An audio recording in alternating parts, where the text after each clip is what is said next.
So Jack Wilson moved to Saskatoon in September 17th, 1918, in charge of the subdivision of the military police with a total of 34 men under him. So he has a pretty good position here still, too.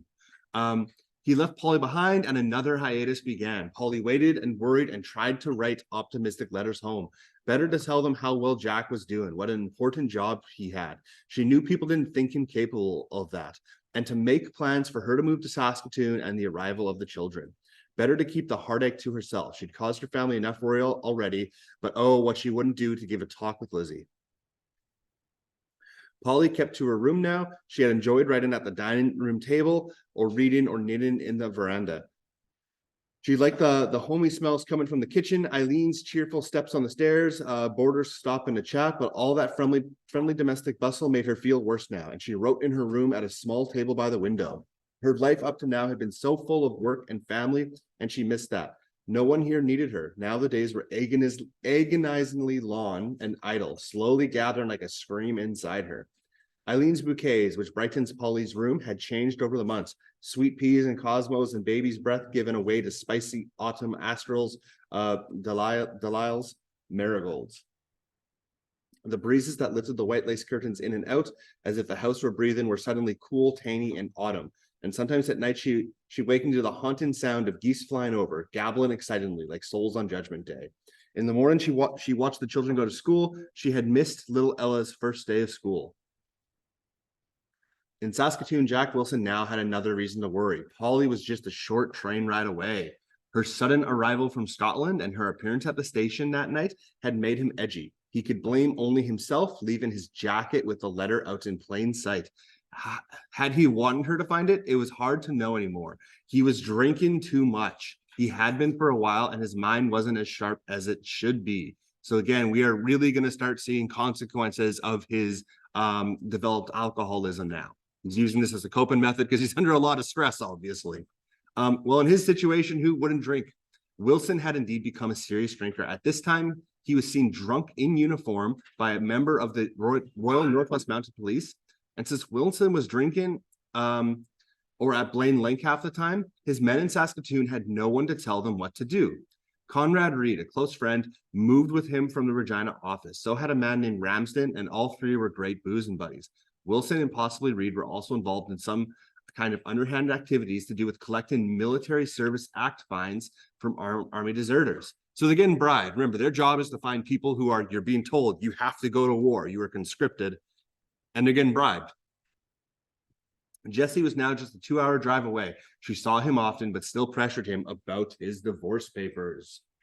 So Blaine Lake, this is September 15th. My dearest Jack, I have been fairly busy this week. Jack and Mother and I have had a few talks. Oh, Jack, I do wish you could have been here today. There's something I do want to ask you. I have often asked it before, but this time will be the last time.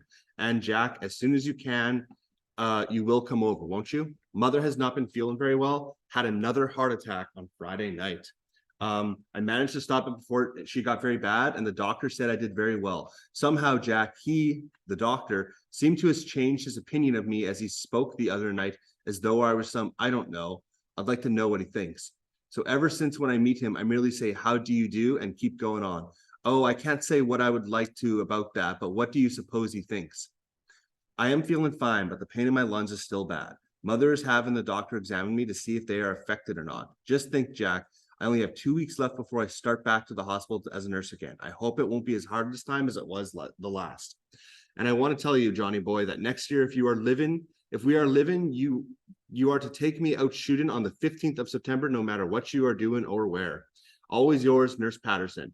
P.S. If my letter seems strange, Jack, I'll explain when I see you. So we're seeing that there's something going on here, something a little bit deeper. The question she had to ask him one last time was surely about his divorce, since her mother was turning her against the marriage because he hadn't produced the papers. So again, she's only going to ask one more time, right? So it's a threat. Where's the papers? Do you have them? Yes or no? Even Jessie must have wondered if he was really free to marry. How could she not? Jessie's letter seemed aimed at forcing Jack into a firm commitment. She knew he worried about her and hated her working at the hospital. If that was the purpose of the letter, it worked stunningly well. He would not see his Jessie go back to work. A week after receiving Jesse's letters, he called two of his men, James Martin and James Matthews, into his office at the Armory and asked them to meet him in the washroom. The mystified pair did as they were told. Well, boys, Wilson said, producing a flask of Scotch whiskey from under his tunic and passing it to Martin. Have a drink on me. Martin took the flask. What are we celebrating, if I may ask? Are we getting a raise in pay?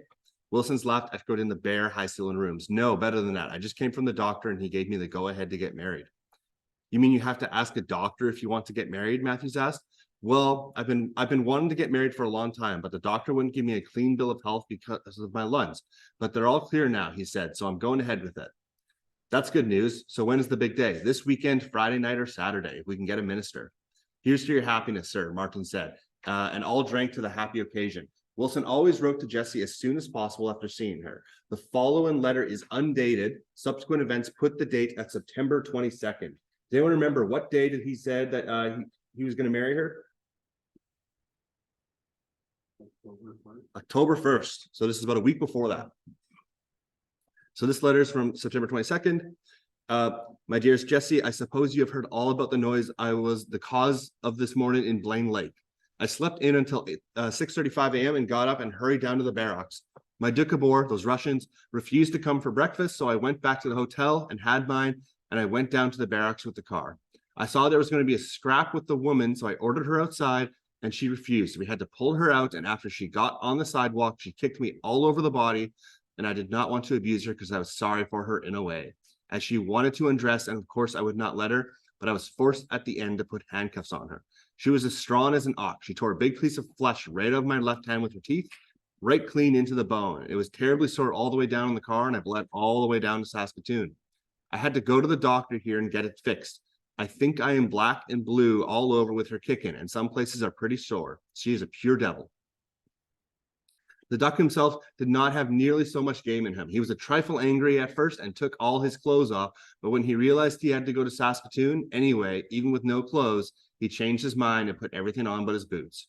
He gave a little trouble coming down, but nothing serious. I will always be afraid of women after this, so I'll always be very quiet with you, Jessie.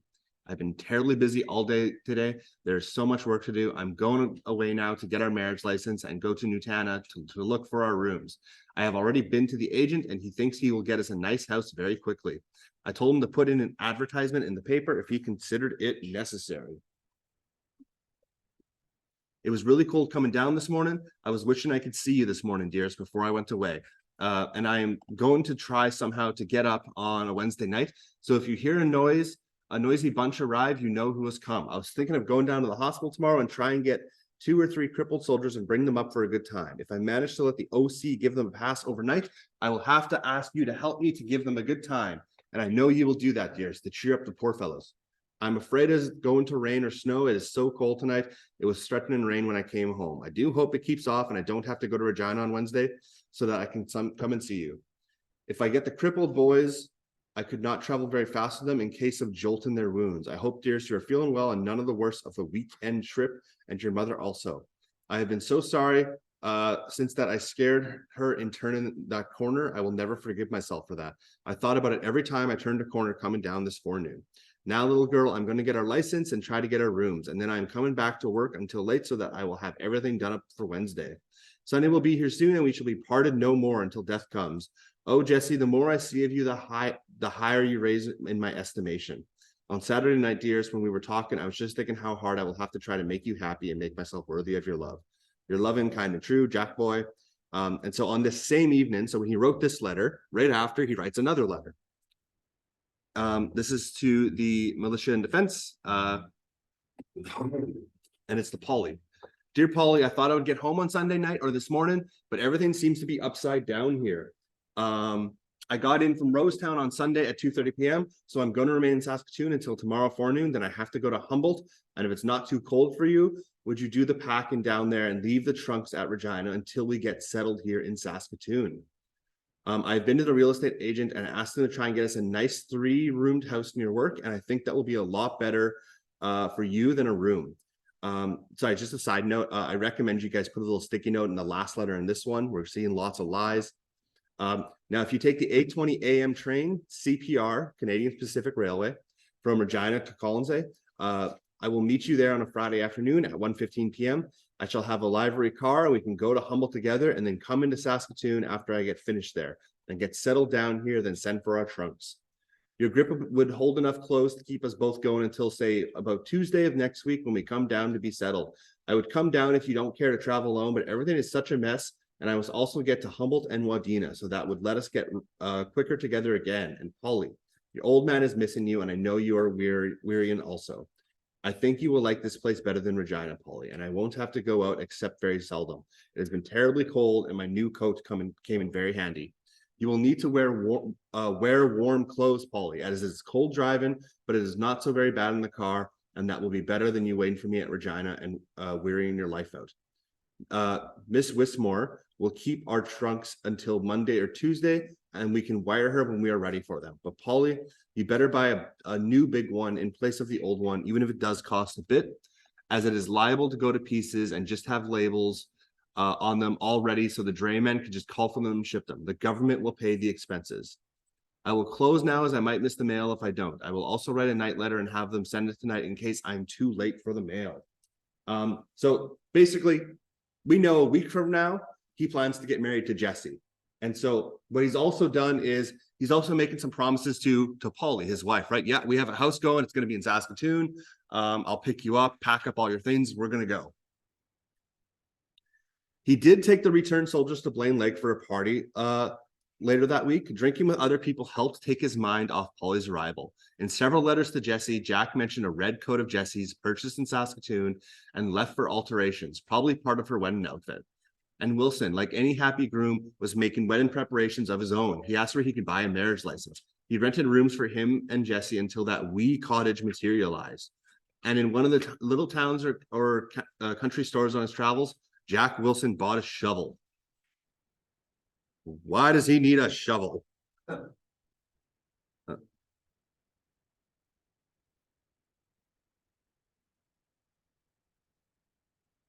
I'm just looking at one thing. Nope. Okay, so now we're on chapter 17. Red roses for Polly.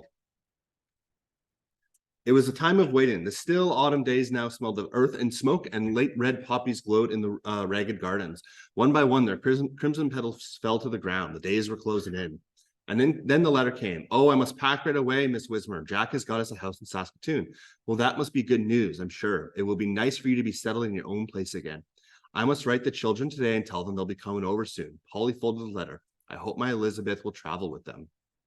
Oh, that'd be lovely for you, wouldn't it? Miss Wismer tried to feel glad for Polly. She was such a nice little person, too good for the likes of him. I'll be able to send for my sewing machine. I've missed it so much. Polly started to take things slowly out of the closet. The truth was she didn't feel as happy as she could have. She felt, in fact, uneasy. While she packed her things in Jack's, Mrs. Hanson from across the hall stopped in to bring Polly 2 farewell gifts. A fine black leather handbag and a gold brooch.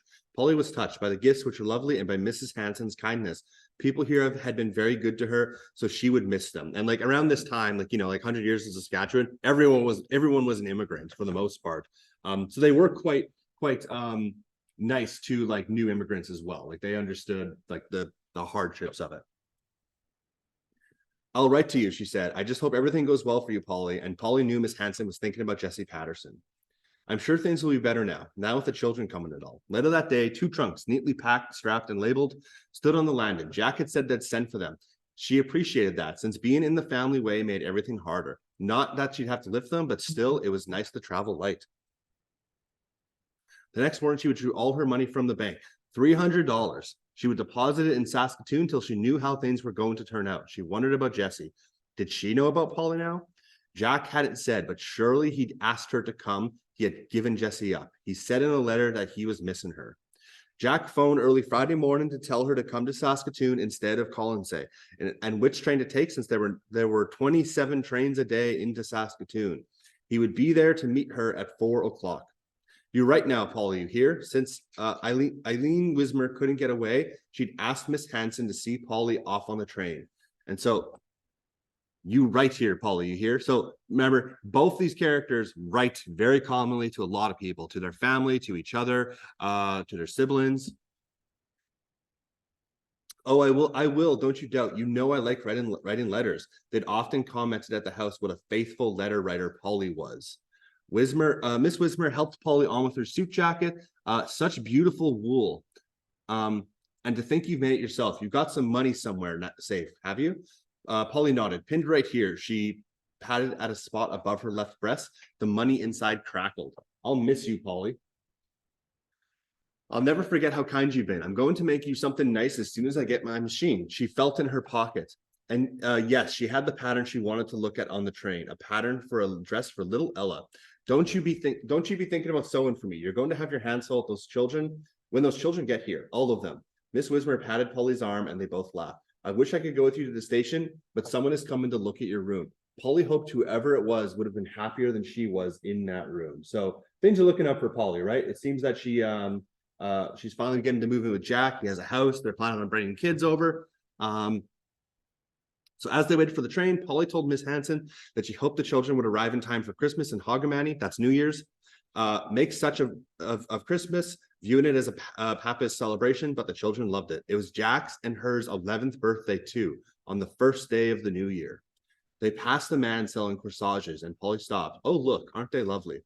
Well, why not treat yourself? It's a special day after all. It was sinfully extravagant, but Miss Hanson was right, wasn't she? She must look on this as a new beginning. I'll have that one, please, with red roses and white carnation. That'll be lovely on your suit, Miss Hanson said. Later, in the swaying washroom on the train, Polly pinned it to her shoulder. The money crackled as she did so. The corsage looked just right. It added color to her cheeks. And this time, as the train gathered speed, jarring her in the tiny washroom, she knew one thing for sure. This time, her husband would be there to meet her. The bell tinkled in Wheatley's jewelry store, and Wilfred Sales put down his jewelry tweezers and hurried out to wait on the policeman standing by the counter. If he hadn't been in uniform, Wilfred might have worried that this pale, nervous man intended to rob the store. Yes, sir. What can I do you for this fine morning? His customer cleared his throat and smiled, a smile that didn't reach his gray blue eyes. I want to buy a marriage license, please. Ah, marriage license. That explained it. It was always the men who were nervous about getting married, never the ladies, who thought of nothing else since they gave each other imaginary tea parties, dandling their dollies in their laps. Well, you've come to the right place. I'll be happy to get you a marriage license. Misery likes company, you know, he said, trying to set his customer at ease. As he spoke, he bustled to the back of the store and pulled out a narrow oak drawer, one of many in the back wall. They returned with a form he placed on the counter. Yes, indeed, not many of us escaped the holy bonds. I beg your pardon, said the man. A bit of color was returning to his long, craggy face, a Scotchman by his accent. No use trying to sell him a decent ring. The holy bonds of matrimony ensnare us all in the end. Wilfred grinned cheerfully, showing two gleaming gold teeth. Your name, sir? John Wilson. Marital status? Silly, but they make us ask, since kind of people run around with 2 or 3. Single. Wilson's voice croaked a little bit, then he added bachelor. Wilfred stood a moment with the pen poised in his small white hand. Really, this was the least happy-looking groom he'd seen in a long while. Well, you never know, shotgun wedding, maybe. Bachelor, said Wilfred, filling in the appropriate blank. And the lady's name? Miss Jessie Patterson. Wilfred filled in the name, wrote spinster with a flourish, marking a blank line with a neat X, swiveled the license around for Wilson's signature. Wilson signed on the designated line, his narrow hand trembling slightly. The sprawling signature was large, the ink very black. There, they do make it easy for us, don't they? A little too easy, I wonder sometimes. He took the $5 bill Wilson handed him, punched the cash register open, and gave him $4 change. And will you be needing a wedding ring? He waved his hand over the glass top showcase where the autumn sun lay warm on all manner of gold jewelry, pocket watches, tie pins, money clips, rings. No, a nice gift for the bride then, he asked, without much hope. We have some lovely? No. Wilson raised his eyebrows only a fraction. Okay, oh well then. He came out from behind the counter to see the nervous groom out, thrusting out his hand at the door. Good luck to you, sir, and to your future bride. Oh yes, thank you. John Wilson's hand was very cold. Outside, with the marriage license crackling in a shirt pocket and his tunic buttoned securely over it, Wilson drew a deep, careful breath. Aware that the clerk was standing just inside the window watching him, he started purposely down the street. Turning abruptly, he headed down the street to where he had parked the gray Dort. Polly would soon be arriving, and he had to get something to eat. It was long past noon, and he needed to keep his strength up. He bumped into a large woman just coming out of Albert's cafe, but he didn't apologize. Seemed, in fact, not to see her at all. She said, turning to look at him, and a policeman too. So he's bought a shovel, he's bought a marriage license for Jesse, but he doesn't need a ring. Foreshadowing. As Wilson ate his last meal, Polly looked out at the new country. His late meal. At the new country that she'd seen so little of since her arrival. The train clacked and lurched along, passing straw-colored fields busy with farmers and hay racks, with those big machines that looked like prehistoric animals ambling over the plains. Sometimes a farmer paused to wave at the train. Polly waved back. The land seemed to go on forever as the immense blue studded with cotton batting clouds. She thought about having a house again. She hadn't seen anything here as nice as the stone house she'd left behind, but whatever John had found would be fine. And they could manage somehow until their things were sent from home. She looked at the pattern for the Ween's dress. Ella would look so sweet in it. She would cut it generously since Ella would have grown since spring, and she'd hand turn some nappies and knit some soakers for the new bairn, which is the baby, right? She's pregnant. And made a shirt for Georgie so he wouldn't feel left out. Surely Jack would love the new bairn when it arrived. He'd been so good with wee George. Everyone talked about it and said they'd never seen a father like him, which is true. He seemed to be a good dad. He didn't take much interest in Ella, but that was only because he didn't know her. She would put this hard time behind her. They both would and start to live again as a family. You just had to forgive and go on. That's all there was to it, especially when you had children. Saskatoon, next stop Saskatoon, called the Navy uniformed conductor, swaying slowly through the coach. Please take your baggage and parcels with you. The door at the far end of the rocking coach cut off his voice. The 7-hour trip had gone faster than last time. Was it really only a few months since she last traveled here to meet him? Polly put on her cape, gathering her purse and gloves from the green plush seat into her lap. The train was slowing down, hissing and jarring and knocking people about. As the platform appeared, she leaned forward, looking for him. The moment she thought he hadn't come, then she saw him, standing against the station wall, almost pressing into it. He looked small and pale. He wasn't over the effects of that bout with TB yet. She would fatten him up when she had a chance to cook again. Everything he liked. Cock-a-leaky soup, tatties, and Colin skink. Polly was the first one off the train. And so now we're on chapter 18. Mm-hmm. Is he Jack to Polly and he's John to Jesse? He does go by both to both of them, but that's what they primarily call him. Yes. And so he part of that also is some symbology behind, like, he is living like a double life in a way. Yeah, like, so there's lots of people who make claims like that.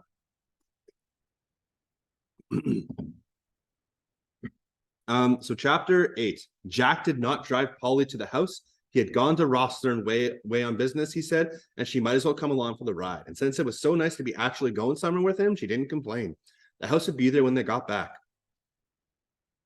Polly was hungry, but Jack seemed in a hurry to get out of the country. So they stopped at a small grocery store where she bought some fruit to eat in the car. Then they went into Karen's store and walked around for a bit, and Polly bought only some postcards to send to the children.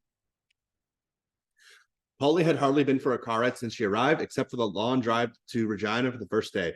It was lovely riding the lawn, seeing the fields and harvested and duck-filled sloughs close up. There was a wonderful crop that year. Even a stranger could tell, the grain standing thick and heavy, or sheafed into big, generous stooks, as Jack called them. Where it was cut and still lay in thick curving rows, it glistened and shone as if waiting for Rumpelstiltskin to turn it into gold. A mellow golden light lay over everything. The wildflowers in the ditches, the silvery wolf willow, the telephone poles, the wires looping along beside the road. It was all so meltingly lovely, this rich autumn day in our new country. And so, like I said, there are not a few instances of the landscape in this book. This is going to be one of those instances where the landscape is meaning things, right? It's a nice, beautiful, wonderful day. It's like the passing of the seasons, right? We have already talked a lot about how that usually is representing, a change is happening. There's optimism in the air, stuff like that. Jack did not say much, but on that trip to Regina, he kept reaching under his seat for a bottle of whiskey, down in several large swallows each time. She didn't say anything. She knew he must have a lot to think about in his new job, so she just enjoyed the moment, the sights and sounds and smells and birdsong. Not far out of Saskatoon, there was a popping sound, and the car went out of control. One of the rear tires was flat. While Jack changed the tire, Polly got out and walked down the road a bit, admiring the few wildflowers still blooming by the road, inhaling their faint perfume. It mingled with the scent of roses in her corsage and the spicy fragrance of the white carnation, the stronger of the two. She touched the petals, soft and dewy, like a baby's cheek. On their way again, they saw a big brown rabbit bouncing along in the stubble field. It was lovely to see it running free, zigzagging through the swamp. Jack stopped, leapt out of the car, and shot the rabbit.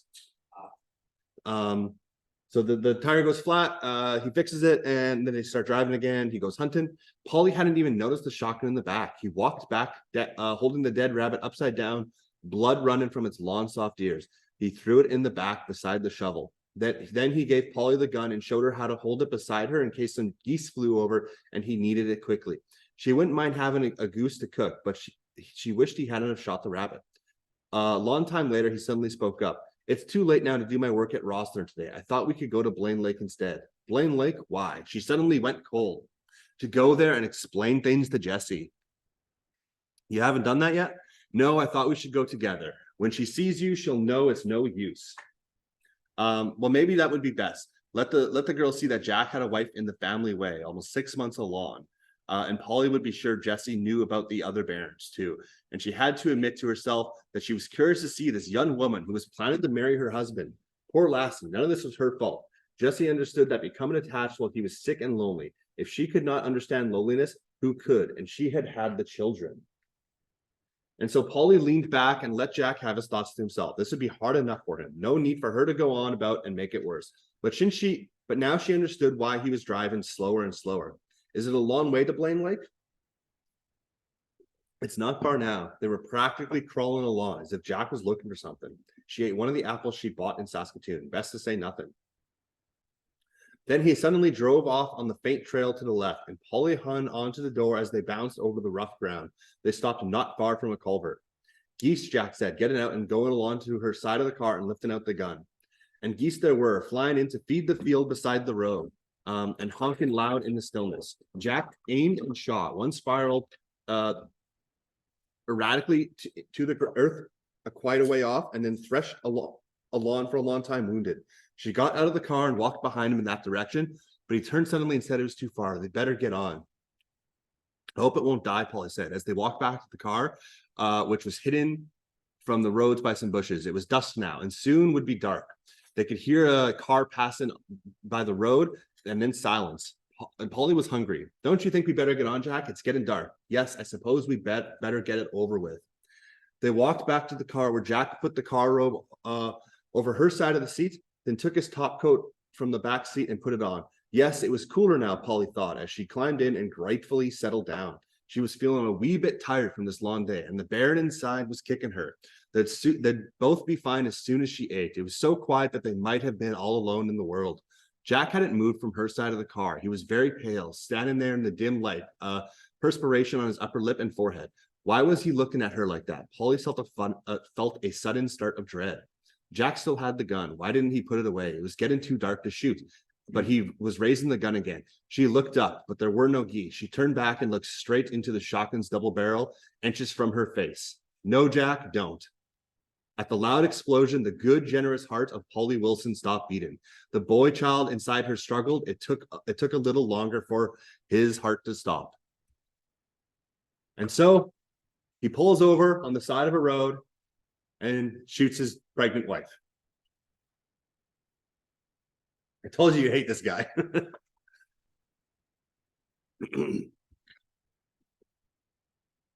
So that was his plan, right? That's why he had the shovel. That's why he didn't need a ring. He's just gonna pluck his old one back. So chapter 19. It was terrible. He had no idea it would be so terrible. The top of her head gone, blood spurting everywhere, then just pouring out like water from a broken jug. Blood everywhere. Her blue suit in his sopping maroon, not only blood, bits of brain and bone and skin sticking to everything. His hands and face, his ditch pass case, the windshield. Why in God's name had he shot her in the head? Why did he do it? He hadn't really meant to, had he? At least he never wanted this, to hear that horrible gurgling ah sound coming from her throat. Oh God, was she still alive? No, she couldn't be. Her head, that overempowering stench of blood and gunpowder, and him suddenly sick all down the side of the car, a geyser of vomit. The awful panic, the smell, the sound of his panting breath, his own voice in his ear. Go somewhere, tell somebody. It was an accident. It could have been. She wasn't used to handling a gun. She could have. Get in the car, drive somewhere, and hand her over. No, oh sorry. hand her over. Get away from her. No, first wash in the bit of water in the slough, the blood drying satin smooth like fish scales. The dispatch case sodden and sticky in the front seat.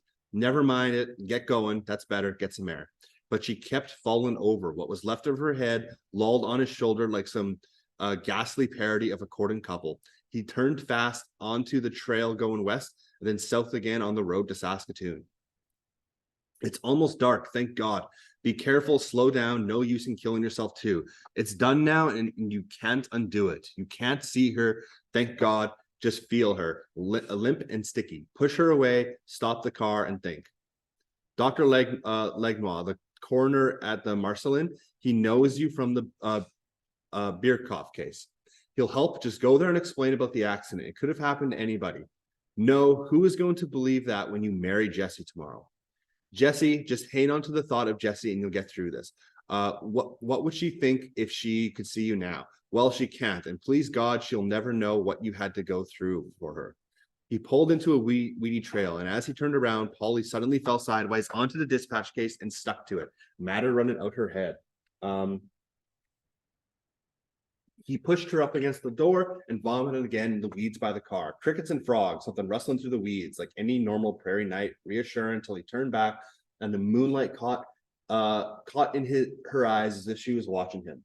He turned back the way he came, jouncing over the rough road. Finally, he stopped on the break by the culvert and threw open the door, and she pitched out into the grass. Onto her back with her feet on the running board, her skirt up above her knees. Her features all awry now, eyes staring up at the moon. An owl hooted in a nearby tree, and he nearly jumped out of his skin. Calm down, take a deep breath. You can't change it now, and maybe you wouldn't if you could. Think of Jessie, how you always said you'd do anything in the world to make her happy.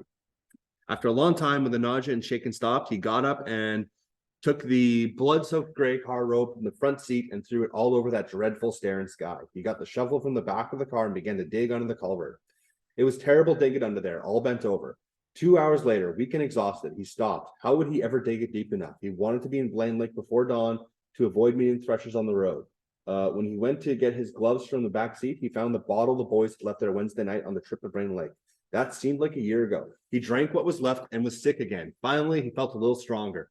Something brushed past in the rushes around the slough, a rush of wings as an owl swooped, a startled cry. He couldn't stop the rest. Threshers would be going to work at the crack of dawn. And finally, ages later, he dragged there. The moon, his only witness. It was almost dawn when, checking around one last time, he drove back to the trail to the main road. When he reached it, he stopped and sat a few moments thinking, should he go back? What if he'd missed something? No, it was getting light and didn't want to meet anyone if he could help it. He turned onto the main road, and as he approached the culvert, he sped up, suddenly desperate to escape that place. But driving fast with no lights, and keep in mind he's drunk, he glanced down beside the culvert and a front wheel caught in the soft earth of the bank. So he shoots his wife, and then the next chapter is really just him talking about like burying her. Now, did he seem like, did this like seem completely thought out? Part of it was, there was the shovel. He didn't need the rain and stuff. He was driving extremely slowly, right? Probably looking for a place, but the actual act itself didn't really actually seem that premeditated and prepared. Like he couldn't even believe that he had shot her. Like it seemed like an urge to him all of a sudden. He probably had it in the back of his mind, but he didn't really have a plan beyond, I need to kill my wife somehow. That's where the thought process kind of stopped. Here we go. So chapter 20, that damned car burned down on me. Isaac Neufeld stood at the kitchen window waiting for the coffee to perk. He'd finished the breakfast, the thick beef sandwiches, his mid-morning lunch were made and waited on the cupboard. It was going to be another good day. The sun was just rising in a pale morning sky as a bell. If he didn't miss his guest, some of the boys will already be over at Pete's place. They should finish up there today, and tomorrow they'd start on his. They had perfect threshing weather so far. There were only his and his brother's John places left, and they'd gotten an early start. He was just turning back to take the coffee off when he saw a stranger stumble up the lane towards the house. He was in a uniform of some kind, weaving a bit and white as a sheet. When Isaac stepped out of the back steps, he saw black smoke down by the culvert. When he looked back, the man was bent over, puking into the lilac bush. Isaac started towards him. Have you got trouble? He called. The man straightened up and wiped his mouth on the back of his hand and pulled a handkerchief from his pocket and cleaned off his hand with it. He was dirty and wild-eyed. That damned car burned on me. Can I get a drink of water? Yes, sir. The pump's right over there. How did it happen? Now he was close enough. Isaac smelled vomit and smoke on him, a whiff of liquor too. I was driving to Blaine Lake and a fire started in the back of the car. I seen the slough and thought there was water in it, so I drove over the grade there, hoping to put it out.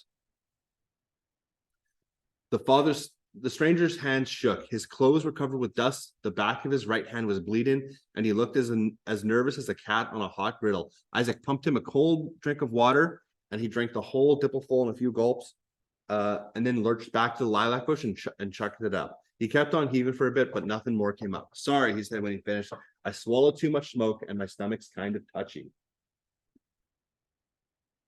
Isaac had his own ideas what the stranger swallowed too much of, but it wasn't for him to say, and the man was in trouble. I'll go on down with you and see what we can do. Isaac started down the lane at a good clip. Where were you headed when it happened? I was following a lead on some army deserters hiding out up north of Blaine Lake. There's no use hurrying. The car's a goner. He seemed a little better after being sick. And he was right. When they got down, the car was pretty well burned out. The wild zigzag tracks on the bank show where he tried to get back on the road. The front and back seats on the ground with the upholstery all gone, just the springs. So the fabric on the seats was taken off. All the wood parts were burned. The steering wheel just spokes. The hood up and the engine black. The windshield broken. It was a gray Dort and sitting on an angle. The front wheel broken from the fall over the grade. There was a straw suitcase spattered with something dark on the ground near the car, and Isaac moved it away in case a stray spark caught it. The man, who hadn't told Isaac his name yet, picked up a shovel from beside the car and started shoveling dirt on the back tires. He still looked sick as a dog. Isaac didn't see much point in what he was doing. What good were the tires when the car was done? Like saving the shoes on a dead horse, but maybe it made him feel better to be doing something. Then the boys from the threshing crew arrived, stopped the car on the road, and stumbled down the bank to the burning car. So Pete Lowen whistled. Well, would you look at that? Isn't that something? Yes, and I just got it last spring, the man said. Another shovelful of dirt from under the culvert. It was funny in a way, since the weeds and the grass under there were a good foot and a half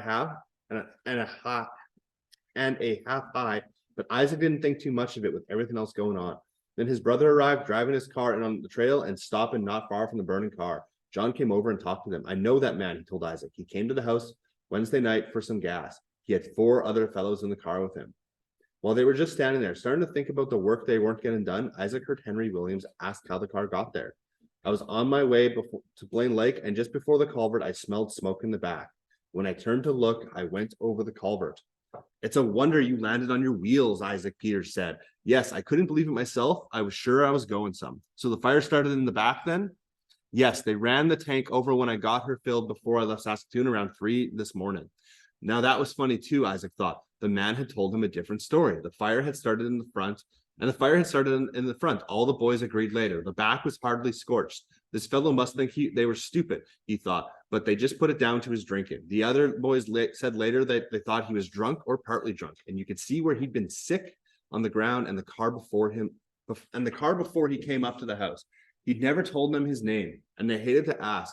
Maybe he had a reason. Him being a policeman and drunk when he had the accident. Henry Funk moved some shotgun shells that were lying on the ground pretty close to the car. The shotgun was there too, and he moved that too. And Pete Lowen moved his straw suitcase, speckled with something red. I shot some geese, the man said. They got burned in the back of the car, and he kept shoveling dirt on the back tires. Now that was something peculiar. Now that was another peculiar thing. There wasn't any smell of burned feathers or cooked goose, and they would have smelled that. Then John Neufeld offered to drive him to Blaine Lake, but first the Neufelds and the policeman went to John's house for breakfast. So what were you going to Blaine Lake for so early in this morning? John's wife asked the man. And so remember, we now have 2 Johns in the story. So the farmer whose house he ran up to is named John. So John's wife asked the man after he'd washed up and they were sitting at the table. John's kids were all agog at having breakfast with the policeman. I have to be in court there this morning, he said. He was one of those police who rounded up the soldiers, he explained. Then as an afterthought, he said, I'm looking for some army deserters up north too. Once during breakfast, he got up from the table and went out in the yard and threw up again. It spoiled everyone's appetite. Albert clenched his throat and rolled his eyes, making the girls laugh. When he came back, the policeman started shaking like a leaf and said he was awful cold. John's wife said it was probably the shock he'd had, and John loaded him his overcoat for the ride. Isaac was sorry he hadn't thought to offer him a coat in the first place, but his mind was on getting to the car. It was funny somehow, Isaac thought. The whole darn thing was funny. Later that day, Isaac Peters went down and took pictures of the car. John Neufeld took his children along to drive to Blaine Lake. The car was still enough of a novelty to be excited, and they never turned down the chance to ride. First, they all went down to the car where the policeman picked up a shotgun, suitcase, and shovel. He put the suitcase on the floor in the back seat of the car, and then the children, Albert, Henry, Agnes, and Katie, who got out to look at the car, piled back in again. It was a beautiful drive, and except for the children in the back seat, an almost completely silent one. Neufeld's passenger hardly said a word, except to explain that he always carried a shovel in case he had to dig himself out or was stuck and had to get the car pulled out. In the back, Katie Neufeld pointed to the straw suitcase. Look, her voice was so low they couldn't hear her over the sound of the motor. What does that look like? Blood, Albert whispered in her ear. What? Asked Agnes. What about it? It looks like blood on there. Katie pointed again at the spray of bright red spots on the light straw side. It is, Albert said. It is for damn sure blood. And they laughed and started pointing at each other. Ask him. No, you. But when she did lean over and said to the man, what's this red stuff that looks like blood all over the suitcase? He looked kind of mad and, reaching over, took the suitcase into the front with him. It's from the geese, he said. In Blaine Lake, Jack asked Neufeld to stop him off at the hotel and gave him $10 from the ride. And here, you can have the shovel. I don't have any more use for it, he said. Neufeld wondered why not. Surely he'd have another car to drive, but he decided not to ask in case the policeman changed his mind about the shovel, which was brand new. Then he took off the coat he'd borrowed. Thanks for the use of it, he said, and he picked up the suitcase and gun. He went up the steps and into the hotel. Alex Armstrong looked up when he saw Jack walk into the lobby, smelling of smoke and vomit and looking as if he'd been dragged behind the car all the way from Saskatoon. So this is the hotel owner. We know that Jack is friends with him. So Alex Armstrong.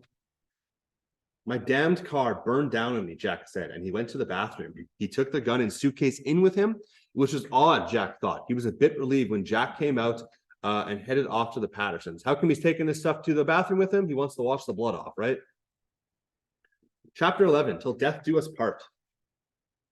The Reverend Wally Clark hung his robe in the vestment cupboard and slipped on a cardigan sweater.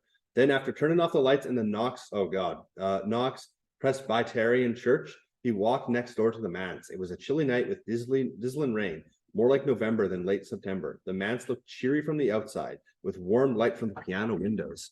The dining room lights were on too. It was a sunroom, really, almost all windows, and was his favorite room. Inside, he could see Agnes bent over the table, placing a bowl of asters in the center. It was a picture to warm a man's heart on a chilly fall night. The pungent taint of wood smoke rose from the chimney. She must have lit the fire he'd laid earlier. That would be nice for the wedding. The wedding, he turned on his heel, went back to the church and came out with a book in his hand. He knew the wedding ceremony by heart, but people still felt more comfortable if he read it, or at least had the book in front of him. It made it more official. Not here yet, he called as he came to the front door. Not yet. The fire crackled cheerily, its reflection dancing on the rich green tiles and copper trim around the hearth. There was the sound of a car stopping out front, car door shut in, and footsteps coming up to the road, to the boardwalk and across from the veranda. Wally Clark went to open the door. Introductions were made all around. John Wilson, the groom, in a military police uniform, looked nervous and pale, as grooms often did. Jessie Patterson, the bride, a handsome young woman, a good deal younger than her husband-to-be, looked shyly around the cozy room. Miss Patterson, the bride's mother, looked faintly disapproving, and Jamie Patterson's Jessie brother took a quite smiling interest in the proceedings, the only person in the wedding party to look at ease. But the Clarks were used to making people comfortable, nervous grooms and shy brides included. The tensions had eased before the little group gathered in front of the fireplace and the ceremony began. Mrs. Clark also stood as a witness, and the lines, "Till death do us part," Wilson gave his bride a particularly soulful look. His narrow hand trembled as he slipped a gold band on her finger, and this gold band is the same one he gave to Polly. "I now pronounce you man and wife," said the Reverend Clark with just as much feeling as if he'd been standing in the front of a large, imposing Knox church, where he usually said these words. Conducting weddings was one of the nicest things about being a minister. They didn't stay long after, only long enough to have a cup of tea and some dainties Mrs. Clark had thoughtfully provided. She hadn't had time to make sandwiches. At the door, Wilson gripped the minister's hand as if he'd given him $1 million or saved him from some terrible fate. His hand was cold and damp. "There's something to be said for getting married young," Wiley said to his wife as he helped clearing up the tea things. They're not so nervous when they're younger. And thus that ends book one.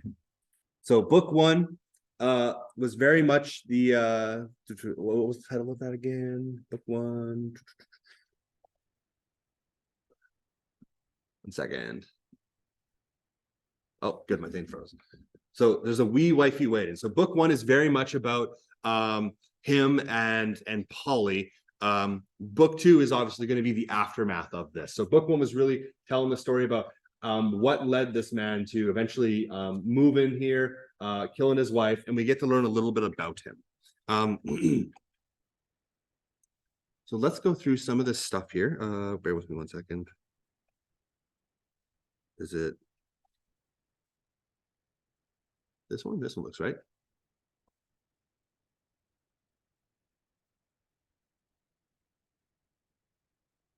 Yes. Okay, here we go. So what we had done here was we had looked at what page was that technically over on?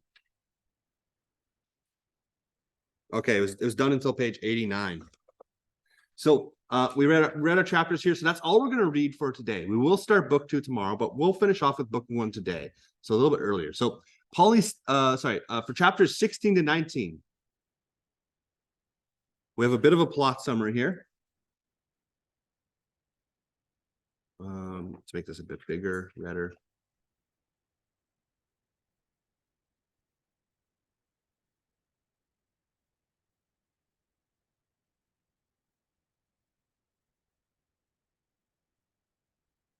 So where we left? Right, so he's so he transferred to Saskatoon. So what ends up happening here? So we know that Jack has a job in Saskatoon. He's given Jesse a wedding date. We're going to be married by October 1st. And so what ends up happening here? The story opens up with Jack buying a wedding license and a shovel, but no ring.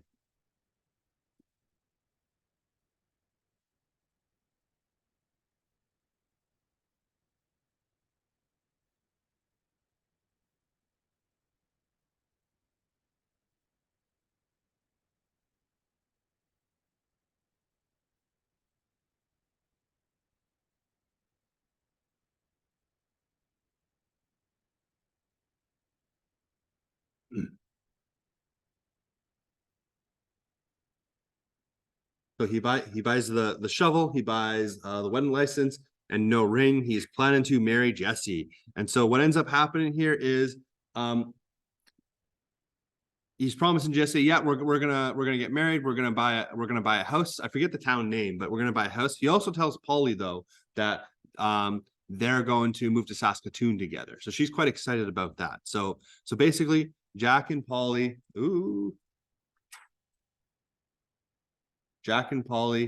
drive to Saskatoon to start their new life together.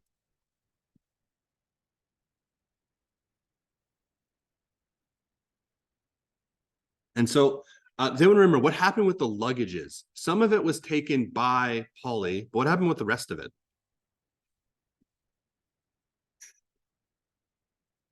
So some of the luggage was left behind. And what was going to happen? So luggage left behind with Eileen. And the instructions that Jack gave her was, hey, we'll write you and we'll you guys send this to us, please. So luggage gets left behind with Eileen. The rest of it gets taken by Polly in two really large trunks.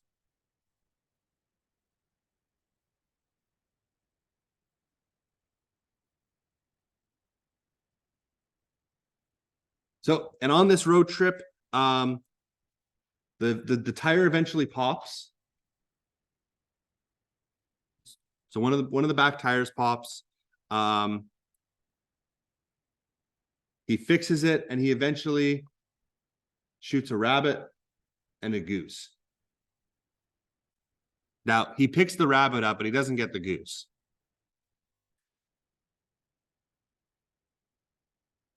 And so what he decides is on this trip, we're going to take a detour. We're going to go to Blaine Lake, Blaine Lake. We're going to go to Blaine Lake. We're going to talk to Jesse.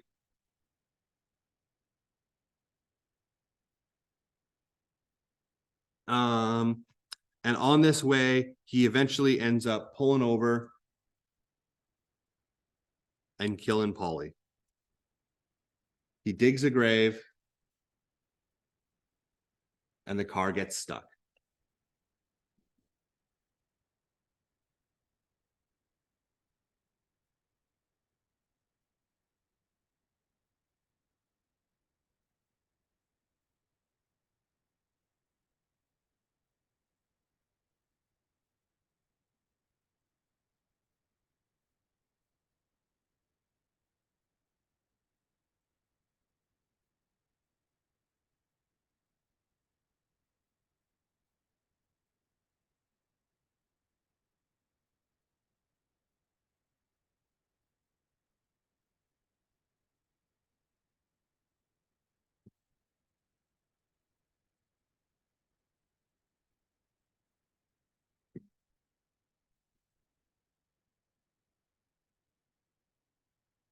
Ooh.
Okay.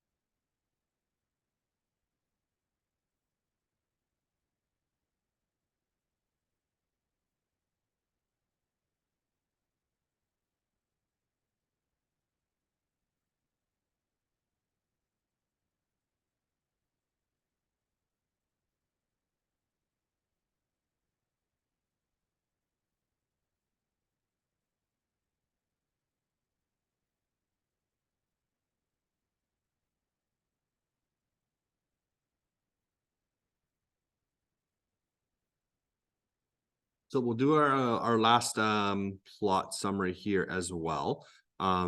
Specifically the aftermath of the murder. So the car getting stuck has kind of ruined his plans. He probably like this would probably be the end of the story if the car did not get stuck.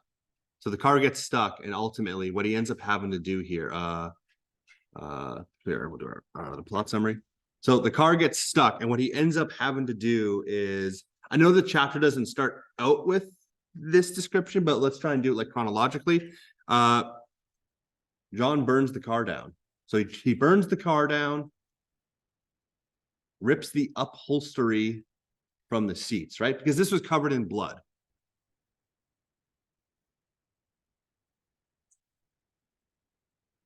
So he rips burns the car down, rips the upholstery from the seats.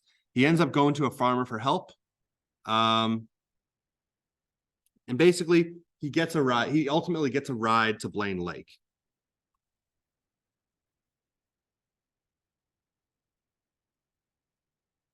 And at the end of this, he gives the shovel away. Sorry, I'm going to add one more thing here. He goes to the farmer and he tells conflicting stories, right? His stories are not lining up with what he's telling one farmer and what he's telling another farmer. So it's then that he gets a ride to Blaine Lake. He gives the shovel away. He arrives there, and ultimately Jack gets married to Jessie. It's September of 1918. What day was that, if I recall?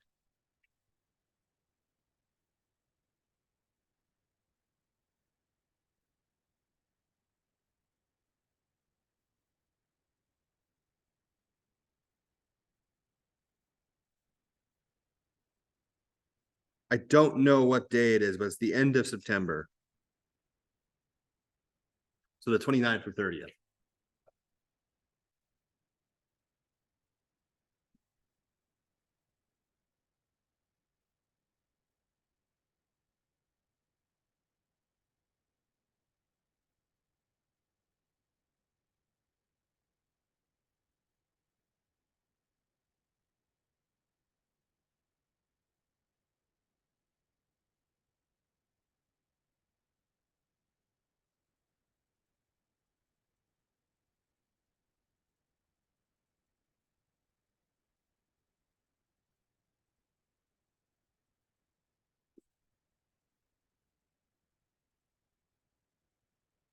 All right, and that's ultimately kind of the end of book one here.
It looks like everyone has that down. Okay, so what's happening here for the rest of the morning? So we're going to start book two tomorrow.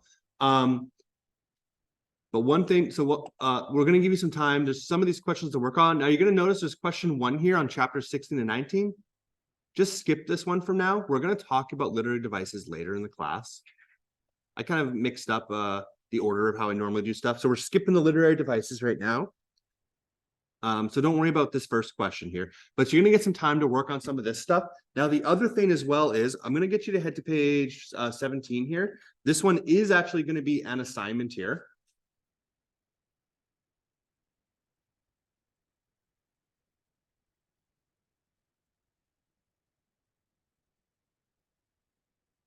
Did we do the research assignment? We did not. No, We're not doing that. no, we're not doing that one. When is this one gonna be due? Good question. This one will probably do like end of the next Friday, so end of the month, December 1st. So you'll get a little bit over a week for it. Here we go. Yeah, so this will yeah, let's just write that in there, December 1st. Yeah. So they get some time for this. You're not gonna be able to complete it today as hard as you might, because I need to bring something for you guys to do that with, which I forgot to buy yesterday. But so we are going to make a timeline assignment, which is basically just a timeline of stuff that's going to happen.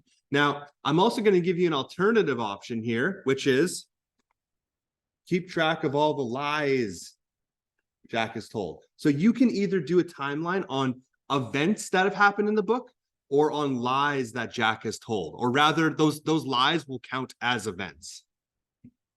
Because this is a man who likes to lie a lot. This is all going to come back and bite him in the ass. And so it's important we understand when he's lying and why he's doing it.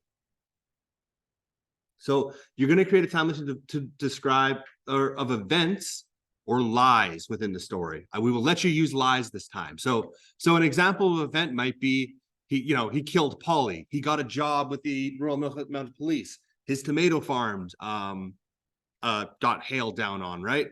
He stole money to pay his brother's debts. Those are examples of events, right? It's just things that are moving the plot forward. It's things happening in the story. So your timeline wants to have a minimum of 20 of these. And we're going to count lies as this as well. A minimum of 20. If you're adding lies, you could probably add a lot more in there. The big thing is, obviously, we want this timeline to be in chronological order, which means from start to finish, right? You want it to be in the right order. So this is something that's really important is you are going to depict 4 of these events. So basically what that means is you're going to expand on it. So one example of event, again, might be, he had stolen money to pay for his brother's debts. When I'm talking about depict this, though, you want to find some pictures that that just kind of convey something like this. And not only that, you want to explain why this is an important thing in the novel. Why was whatever you chose a major event in the novel? So you want to pick 4 of your events. You want to list which 4 those are. You want to have some, just a picture of it that's related to it. And you want to write an explanation as to why it is important. You do not need to have the depictions underneath the picture.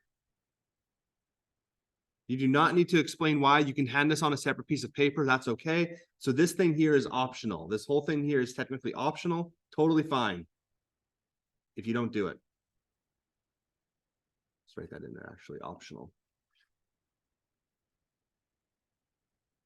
So I'm going to give you guys a piece of bristle board to complete this. And if you're not sure what that is, something like this, right? I'm going to get some of these up. So you're able to plan out your timeline, take a piece of paper, map out how you want it to look like. What some people did in the past, I wish I had kept an example, but they really had it kind of going like that. You could do something like that. You could go like that. You could split it up into eras like Scotland, when he first arrives, when Polly arrives. You could do something like that too. That's totally okay. But just give it some thought about how you're going to lay out this information on it.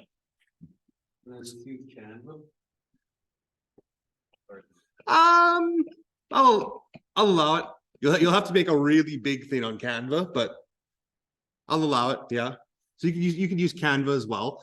I will pick this bristle board up tomorrow or tonight. Oh yeah, and you can also use PowerPoint or Canva as well, but you'll just need to make it a really big canvas on there.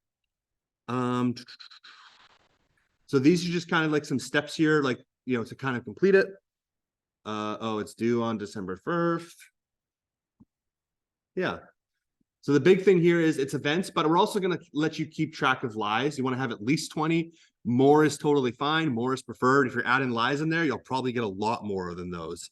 I'm just gonna cross that out just because this is optional. If you have it, that's great. But if you don't, that's okay. Is there any questions about the timeline at all?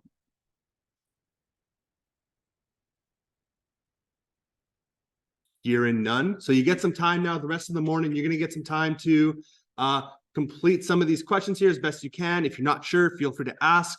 I will upload a fully completed copy for all you guys to kind of check stuff later.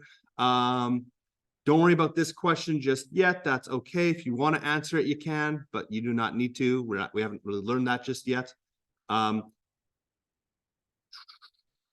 Yeah, so I'll let you guys kind of get into that actually. And let me stop this.